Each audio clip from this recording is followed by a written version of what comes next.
Pinagdebatihan sa impeachment court kung dapat bang ipasapina ang tax at bank records ni Vice President Sara Duterte. Pero ipinagpaliban ng Senator Judges ang pagdedesisyon dyan. Nasa Senado si Senior Correspondent Amor Santos para sa ika-6 na araw ng paglilitis. Amor, ano ang mga argumento ng magkabilang panig?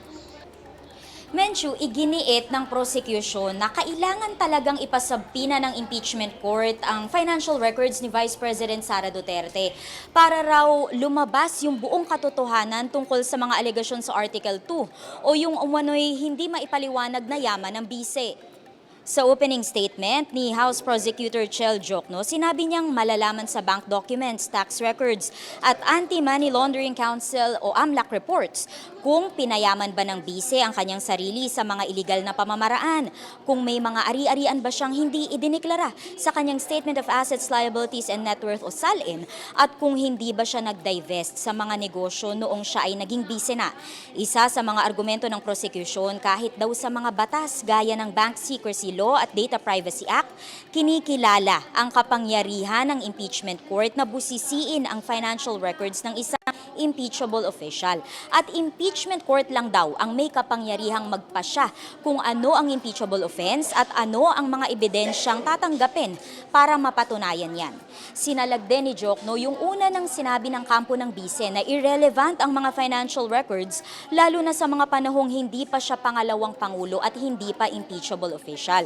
Ayon kay Jokno, 2007 daw kasi nagsimula ng lumobo ang financial transactions ng bise kung kailan vice mayor pa lang siya ng Davao. From that time until 2013, kung saan mayor naman siya, lumampas na raw ng 3 billion pesos ang kanyang transactions ayon sa AMLAC at dagdag pa ni Jokno, noong paglilitis ni dating Chief Justice Renato Corona, binusisi ng korte ang mga financial records nito kahit sa mga taong hindi pa siya punong hukom.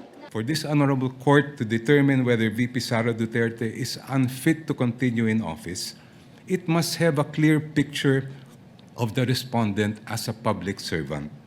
Kailangan makita ng publiko at ng mga senator judge ang tunay na kulay ng vice-presidente at larawan ng kanyang buong pagkatao bilang isang lingkod bayan. Confidentiality, Your Honor, should not be the prevailing principle in this proceeding. Hindi po confidential ang katotohanan. Kinilala naman ang kampo ng bise sa pangunguna ni Defense Lawyer Michael Powa na may kapangyarihang mag-issue ng subpoena ang impeachment court pero hindi naman daw pwedeng baliwalain ang due process at magsagawa ng fishing expedition o parang nangingisda lang ng ebidensya.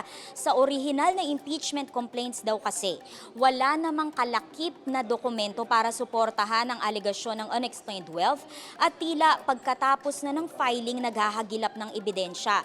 Bakit din daw napakalawak ng pinapasabpina ng mga dokumento na sumasaklaw ng halos 2 dekada. Nanindigan ng defense na hindi kasama ang impeachment sa exemption ng confidentiality provisions sa tax code, ganoon din sa Anti-Money Laundering Act.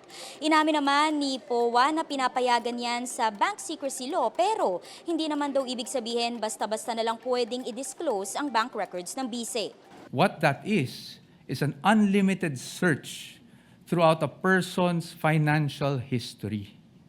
That should not be allowed. Your Honors, if a subpoena is not narrowly tailored, it is oppressive. The prosecution has repeatedly invoked accountability. Your Honors, we agree with them. No one is above the law. But in the same manner, no one must fall below or be outside the protection of the law. So to recap, Mencho, ang hiling ng prosecution, ipasabpina yung mga financial records pero hirit ng defense, ibasura yan. And Mencho, pagkatapos nung oral arguments nung magkabilang panig, nag-caucus o closed-door meeting muna yung mga senator judges.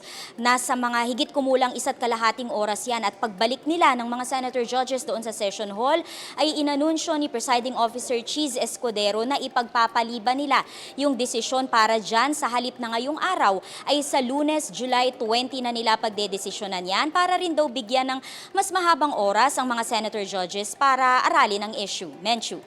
Alright, Amor, can you tell us more? Anong mood ng prosecution and defense teams during the oral arguments? Actually, Menchu, kahit si Presiding Officer Cheese Escudero in-acknowledge na mahinahon yung magkabilang panig doon sa oral arguments. Pero pagkatapos ng oral arguments na yan, doon na mas nagkaroon ng debate sa pagitan ng leader ng defense team na si Attorney Sheila Sison at ni House Lead Prosecutor Jinky Luistro.